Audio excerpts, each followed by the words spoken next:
yang relatable sama kita, dan kita sudah melakukannya dan itu works daripada kita hanya bermateri aja kayak teori-teori tapi tidak dilakukan. Kayak seseorang di atas sana. Skip.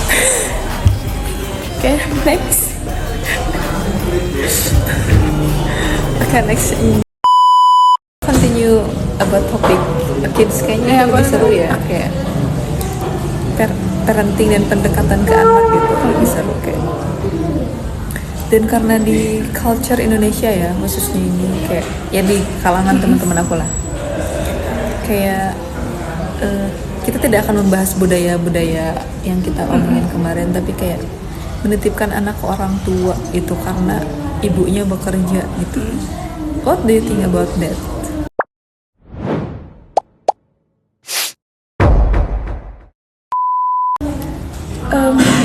Tidak ada yang salah sih kalau kita menitipkan kepada ibu atau mertua gitu ya. Sebetulnya tidak ada yang salah. Asalkan kita dari awalnya juga udah harus kompromi dulu sih, sebetulnya harus ada komunikasi dulu, karena kalau nggak komunikasi kan pasti ada namanya tuh parenting ganda gitu kan. Betul. Jadi ibu mah kayak gini gitu, nenek mah kayak gini. Biasanya kan nenek mah lebih ngomong ya kayak ngasih gitu loh, karena daripada berisik gitu handphone gitu, kasih aja gitu kan. Kalau ibu mah kan dia udah punya goal sendiri gitu buat ke anak tuh, pengen gimana tuh pasti udah punya step by stepnya, dia udah punya plan gitu. Tapi kan kalau nenek mah kan karena jarang ketemu juga mungkin ya, apalagi kalau udah besar rumah. Tiap hari kalau tiap hari ya, tapi kan tidak 24 jam bareng nenek dong. Iya sih, betul. Tapi ada yang 24 jam juga kan, kayak tinggal di rumah itu di situ. Iya, tapi komunikasiin dulu apa yang boleh, apa yang nggak bolehnya, biar nggak ada misparenting gitu. Betul, nggak ada misparenting dan parenting ganda itu.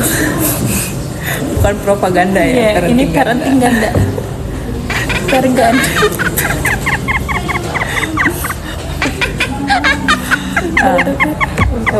Nah ini ahlinya di bidang anak-anak. Aku kadang sharing tentang anak sama dia. You're young, but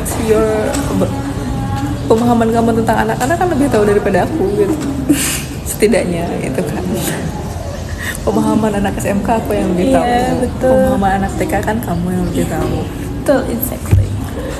Nah, terus menurut kamu harus dibiasain apa di usia balita itu yang kayak sekarang kan orang tua nggak mau ribet ya, handphone deh, ya handphone lah, 80% pasti orang tua ngasih handphone gitu kan. Ya. Menurut kamu solusi yang lainnya apa itu daripada handphone gitu? Dibiasakan dari usia berapa deh mereka tidak dibiasakan gadget gitu? Ya. Intinya jangan screen time, nggak usah berarti jangan kasih gadget ya, lebih baik jangan dikasih gadget. Itu solusinya apa? Karena nggak dikasih gadget susah. Ya, betul. Kita alihinnya ke misalnya kalau ini ibunya yang mau aja sih sebetulnya. Kalau ini ibunya ibu rumah tangga deh. Iya, kalau ibu rumah tangga kayak homeschooling di rumah sih. Aku saranin untuk anak homeschooling dulu aja di rumah. Kenapa? Karena di usia berapa tuh? Setahun dari dia bisa ngomong, dia bisa jalan atau gimana? Dari usia 3 tahun sampai 5 tahun kayaknya lebih baik kayak sama ibu dulu deh. Jadi ibu yang jadi teachernya, ya. 3 sampai 5 tahun ibu yang jadi teachernya. Dari orok berarti, dari orok sampai 5 tahun tuh. Berarti sama ibu ya. Tapi ayah juga ngurus. Iya, tapi tolong ya untuk para ayah-ayah untuk jangan ngasih full sepenuhnya kepada ibu, karena anak itu kan ada dua. Kalian bikin berdua ya, jadi urus juga berdua. Kan iya, karena Pak nanti kan kalau ayah nggak ikut juga kan faktor psikologis anak nanti terganggu ya. Iya, oke. Skip dulu ya peran ayah, nanti kita bahas di other chapter. Other side. Karena itu peran ayah akan propaganda sekali kita ngebahasnya karena masuknya ke beberapa. Ya lumayan ya itu. Fatherless. Agak skip. Terus patriarki, fatherless dan gak guna mau pondok. Skip. Oh ya, jadi si ibu ini lebih baik gitu di rumah menyediakan media gitu ya. Ya mungkin kita emang sih kayak berat banget karena tidak bisa dipungkiri sekarang zamannya teknologi gitu. Betul, ya pasti. Betul. ibu udah mumet segala kerjaan, apalagi ibu rumah tangga, ya udah kasih gadget gitu ya, ujung-ujungnya pasti ini HP aja gitu ya, biar ibu bisa cari angin sendiri gitu, cari waktu sendiri. Tapi ibu mohon maaf ya gitu, ketika masuk sekolah gitu ya, anak itu kita hanya di sekolah hanya membantu saja anak berkembang, sisanya kita serahkan kepada anak. Betul, kita gitu para guru itu di sekolah hanya membantu perkembangan anak, bukan sepenuhnya kita memperbaiki anak. Iya betul. Tolong ya. Karena yang punya peran penting kontrol, iya betul, punya kontrol itu atas dirinya si anak itu sendiri gitu ya.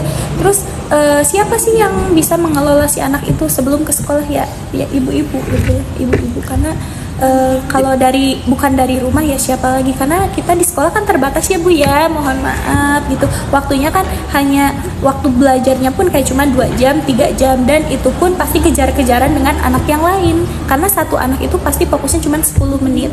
Bayangin ya. Jadi kalau di rumah kan diolahnya enakan tuh ya, jadi tuktak gitu di sekolah teh. Makanya kadang suka ada kan kamu ngobrol sama orang tua, anak ini perkembangannya ini, anak kita perkembangannya ini gitu kan. Dan ya memang tidak semua ibu memiliki parenting yang sama ya gitu. Pasti mereka punya parenting yang berbeda gitu. Kita kan hanya memberitahu perkembangan anaknya ini. Betul, perkembangannya gitu ya. Tapi yang perlu ditekankan itu adalah kalau mau disekolahin gitu ya Bu ya, kemandiriannya dulu, sosial emosionalnya ya, jangan dulu ke akademik. Mohon maaf, TK Bu tidak menekankan akademik gitu. Sabar.